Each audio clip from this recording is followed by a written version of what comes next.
Ooh, baby, we're gonna have a fun one in this video. Red Star Orbs are here, and everybody, 100% of the community is thrilled. Well, no.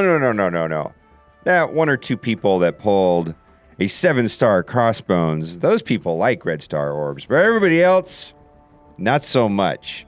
So we're gonna do in this video, we're gonna actually open up a couple of them. I got 6. Because I'm one of those people that bought them, and it looks like these offers are coming constantly. Like once a day, you can go and spend 40 bucks and get 6 total. You know, 3 times 2. Oh my God, it's not good. And we're gonna talk about why Red Star Orbs is tragic and terrible. Plus, we've got developer update number 8, which we're gonna read right here. And actually, it doesn't seem so bad, really. There's a couple good, really cool things in here, and we're probably going to just do a simplified version. Most important thing is that we're going to get Spider-Verse, and Spider-Verse is pretty cool. Miles Morales, I mean, they can do everything. The pig guy, everyone, Spider-Pig, whatever. There's like a million variations of Spider-Man. They can start doing goofy things like Gwenpool and things like that, too. So, I like that. Looks like we're going to get Carnage and Green Goblin. All right. Also, you know, for people that didn't get Magneto the first time, we're going to, coming around, we're going to be getting some Sabretooth and Pyro event. That's going to happen sometime in January. And this kind of concerns me right here. Green Goblin is a blaster class that uses explosive pumpkin bombs, of course, to inflict area damage to his enemy. Easily tracks down stealth targets. What? And synergizes with other Spider-Verse characters. Basically, he's going to destroy S.H.I.E.L.D.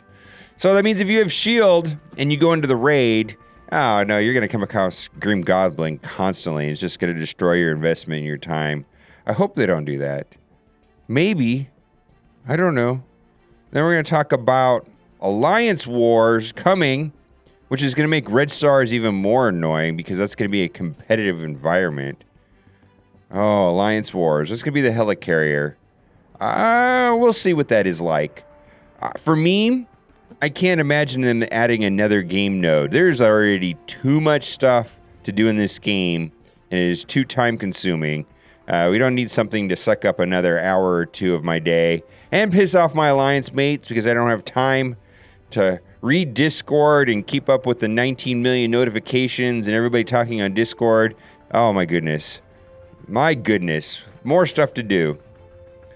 And then also, down a little bit differently, they talk about Dark Dimension. Boy, that's going to be turned on, and that's Gear 13. Maybe 1 or 2 people in this game will be able to compete in that mode. Maybe 10, I don't know. Being someone that's in the top 200 of the game, I'm nowhere near getting ready to play for this Dark Dimension mode. Again, time-consuming. They're also mentioned right here that subscriptions are coming. And some people messaged me on Twitter saying subscriptions, yuck. Actually, this might not be a bad thing. Subscriptions not always are bad. Why not? Especially if it's going to be cheaper for me to get things that I normally would buy. I don't know. Subscriptions in other games usually have been pretty good. I haven't had a problem with subscriptions. To me, this is a non-event. Well, first of all, I don't know what it is. I mean, it could be a pretty good thing. And then they mention Red Star blog coming. I do not like the Red Stars, and I'm going to go into detail about why I do not like the Red Stars here in this video to wrap it up, because I just have some issues with the RNG mechanics and how powerful they are. Mostly about how powerful it is. If it was like a 20% boost or something like that, I guess it wouldn't matter much. But it is not a 20% boost. It is much higher than that. Look at this right here. Let's go to full screen. We're playing on BlueStacks. There's a link in the description if you want to play on your PC. But look at this, 75% bonus on 7-star, and that sounds great. 50% on 6, 35% on 5. Boy, it scales through the roof. It doesn't look like it's going to be that hard to get 4-star once the elite orbs start coming around. We get duplicates and things like that. So a lot of characters someday, as this matures, will be at 4 stars. But never the 7 stars. I mean, in the regular orbs, those are like 1 in 2,000. And then even on the elite orbs, I think they're 1 in 200. And it's nuts. So we're going to open up some orbs, but I want to play this scenario for you. Imagine you're in the arena and you went and spent $550 on Magneto. And Magneto allowed you to go to number 1 in the arena. And I have that 1 in 2,000 chance, and I pull a 7-star. But not just any 7-star. I pull a 7-star Crossbones, which is now like probably 1 or 2 people in the entire game. 1 million people. I mean, the odds on that are like 1 in 200,000, let's say. 1 in 200,000 chance of me pulling a 7-star Crossbones. Now I can just blow up everybody. Crossbones goes from 36,000 to 70,000 power index. Or Quake goes from 40,000 to 75,000 power index. AoE wipes out your team. Pretty much any DPS at 7 stars is just gonna blow up. Now, how would that make the person feel that actually grinded away and got Magneto? What happened to their investment? Because even if I wanted to spend a ton of money, and I don't think people should, getting that 1 7-star in a DPS, you would have to buy thousands and thousands of orbs to get that. And it's just not realistic, even for people that want to spend money. It's absurd. It took all the grinding and thinking about what characters you want to develop out, whether it was the latest offer or shield or defenders or whatever you even prefer. No, it's if you pull a 7-star DPS, you're going to do the best in the arena. It blows my mind. I don't know. It just seems like it took everything about thinking and turned it into one big slot machine. Gambling thing just rules the game. And I'm not going to buy any more of these orbs. I wanted to pull 100, so I'm going to do 6 right here. And again, so it all comes down to, what if I get any 7-star DPS, right? It's going to put me at the top of the arena. All right, what do we get?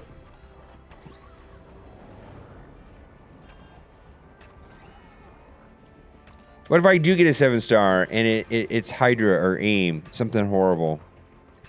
I mean, for me, I just want something I can use. No, that's not helpful at all. Kingpin doesn't need the stat boost. Give me any Guardians or Avengers that I use like every day is what I really want. A 1-star AIM.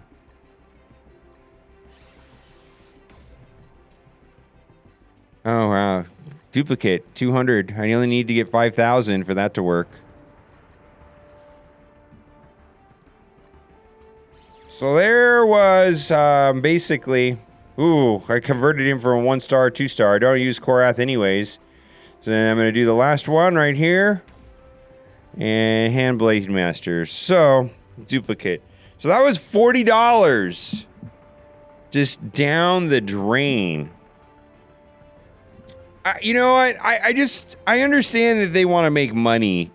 And I mean, all businesses do. And, I'm all for companies making money and doing it. But when they're designing these game modes, do they take into account fun and player experience? It would be nice if I knew it said, why don't we build the game fun and pleasurable for the players?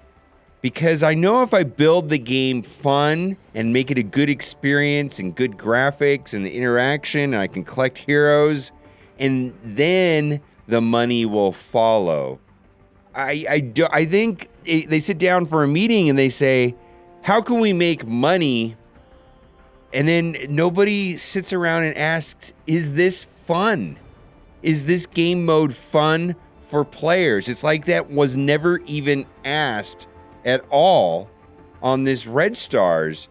And in this post right here, they said that they're going to address the Red Star system I got to read this last paragraph because it's kind of insulting again. Yesterday saw the release of Red Stars. We see the community conversation around Red Stars, and we want to give it the attention it deserves. The questions we're seeing around Red Stars are important to us, but we still wanted to give you all a rundown of a few new developments we're excited about this week. You can expect a new blog post next week focused on Red Stars. The blog will cover the launch as well as answer concerns the community has had about Red Stars. There's no questions to be answered. Are you keeping it or are you getting rid of it? And my issue with Red Stars is the scaling of the boost is just way too high. I mean, I think with the elite orbs, at some point we're going to be getting, 4 stars. But the scaling from 4 to 5 and 5 to 6 and 6 to 7 is just so high. And it's not, it just the scaling on it seems extreme and unfun. I mean, I don't, who thinks this is fun? I mean, people are going to just spend $40 a day to get 6 pulls and get Hydra and AIM, and they're still not going to get a 7-star because the odds on those are so bad. I can't believe how bad these are. Red Star Orb right here. Look at this.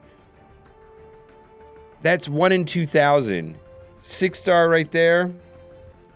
There's 1 in 400. A 5-star is 1 in 100. And then even when you get 5,000 orbs, and you get the elite orb, it's still going to be weighted heavily towards 4 stars. I mean, it's still not going to get a 7-star very frequently. That's 1 in 200. Better than 1 in 2,000, but 1 in 200. And of course, you're going to get, Hydra Scientist or something like that. I don't know. I mean, there's no guarantee you're going to get a DPS God tier character like Quake or Crossbones with that. And the thing that's good about the Red Orbs is that, yeah, they do make going through some of the game modes, the raids and things like that a little bit easier. But in Arena and in this Alliance War that's coming out, there is nothing good about this. Basically, you either pulled something amazing in your orbs or you didn't. And it's that simple. I just don't see how that's fun at all for anybody. Except for if you were the person that got that 1 in 100,000 pull, 1 in 200,000 pull. I don't know. Game's weird right now. Game's been weird for a while now.